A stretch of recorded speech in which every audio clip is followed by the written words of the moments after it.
So it's 1 o'clock, time to start. I hope it works. You can hear me, I guess. Ladies and gentlemen, dear friends, this is my pleasure to welcome you on the conference Memory of the Past and Politics of the Present. You know, when drafting an annotation about the planned conference that spring, May, I guess, I wrote that the war would hopefully be a thing of the past by the time the conference takes place. At that time, I really thought it would, but I was tragically mistaken. The insane and criminal aggression is still here, and thousands or perhaps tens of thousands of people have died in the meantime, and unfortunately many other people will undoubtedly die during today and tomorrow in Ukraine. In many respects, the debate about the context and consequences of the war in Ukraine is a sensitive matter. It is obvious whom we sympathize with and who has our support. But today and tomorrow we will have to focus on scientific research rather than a political statement.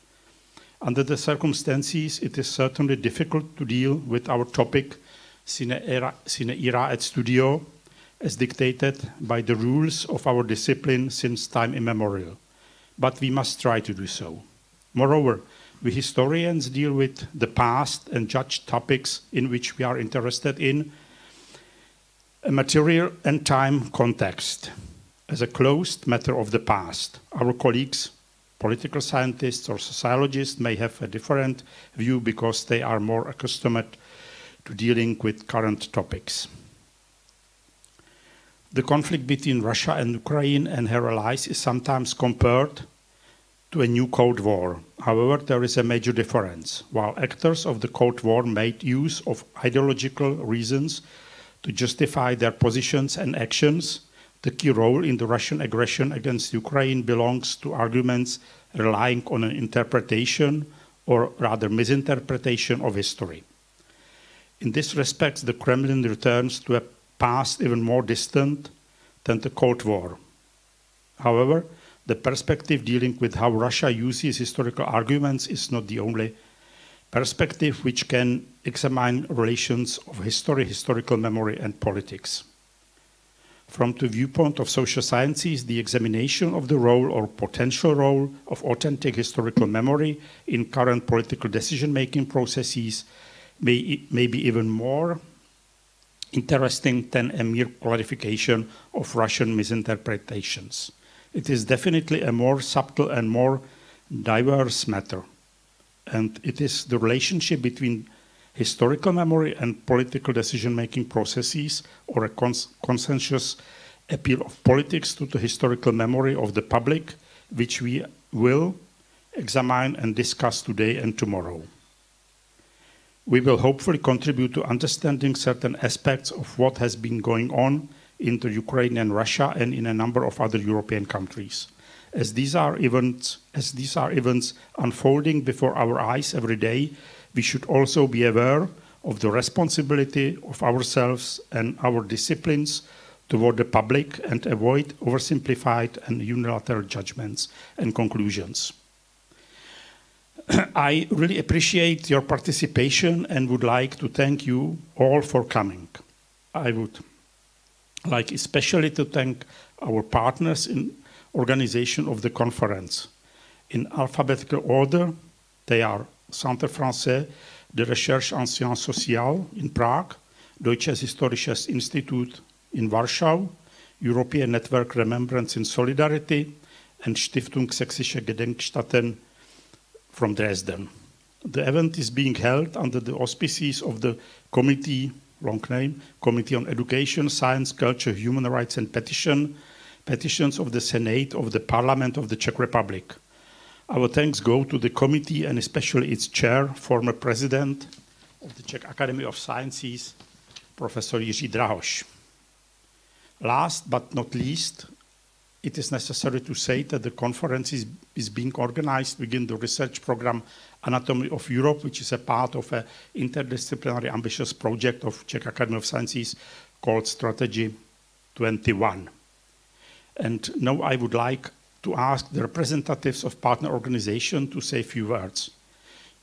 At the beginning, I have to say that unfortunately, Markus PIEPER, director of the Stiftung Sächsische Gedenkstätten, is not among us because for unexpected and urgent matter, he has to stay in Dresden, but he will join us later. He asked me to say you hello, but he will be with us maybe this later afternoon, definitely tomorrow morning. So, please, few words. Mateusz CHMURSKI, director of the CEFRES. Thank you so very much. Professor, dear colleagues, the French Center for Research in Humanities and Social Sciences in Prague is honored to be able to contribute to the organization of this very important event. In this tragic and yet crucial, maybe in this moment, the tragic yet crucial role, I think, comes to all as colleagues, as you said, studio, to try to go beyond immediate emotions, take our intellectual responsibility, in particular in those tragic circumstances, and try to find serious answers to build a different future than the present that's haunting us. As a research center in Prague, we are devoted to all the four Visegrad countries. CEFRES is working since a long time in the different manners on the issues present at this conference, in the form of webinars, of conference and international conferences, as the one organized in Paris recently. Yet also, we are currently, just to let you know, we are currently working on more sustainable forms of collaboration and help in the present crisis. And I mean by this, the idea of non-residential fellowships for Ukrainian researchers in Prague, organized by the CEFRES with its privileged partners. We are currently working on this very topic. In the weeks to follow, we shall announce a proposal with our privileged Czech and French partners. All in all, I would like to be very brief to enable you to discuss much further later on. The idea of rethinking the past, to reimagine the present and rebuild the future is absolutely crucial to us, and we are honored to be able to contribute to this event, where memorial stakes are absolutely fundamental to imagining a future different of the present, and that we are facing right now. So I'm eager to hear the debates to follow. Thank you so very much for this particular event. Thank you, Mateusz. And now I would ask Miloš ŘEZNÍK, the director of the German Historical Institute in Warsaw. Good afternoon, dear colleagues, ladies and gentlemen. German Historical Institute is one of 6 similar historical institutes, German historical institutes abroad, the other ones being still in Moscow, but also in Rome, London, Paris, and Washington, and we have other 4 institutes, similar institutes in Tokyo, Beirut, and Istanbul, and 1 institute for art history in Paris. There are 2 institutes in Paris. All the institutes are part of Max Weber Foundation, which is an institution financed almost completely by the German Federal Ministry of Research and Education. We are a research institute existing since 1993. Some 4 or 5 years ago, we established 2 branch offices of Warsaw Institute in Vilnius and in Prague. But the main connection to the topic of this conference is our research group that we have established since 2015, I think. And this research group in Warsaw is dealing with functionality of history in postmodern times. We are asking what people, individuals and societies and communities, where are they and to what purpose and in which way they are using history. Maybe I will say a little more about that topic in my paper in a couple of minutes. Thank you very much. And the next speaker will be Jan RYDEL. Jan RYDEL will speak as a representative of very important pan-European, so to say, organization, European Network of Remembrance and Solidarity. Jan RYDEL is not a director of that important organization, but I would say from the very beginning, something like a moving spirit of all our activities. So welcome here, Jan, and please, you have word. Thank you very much.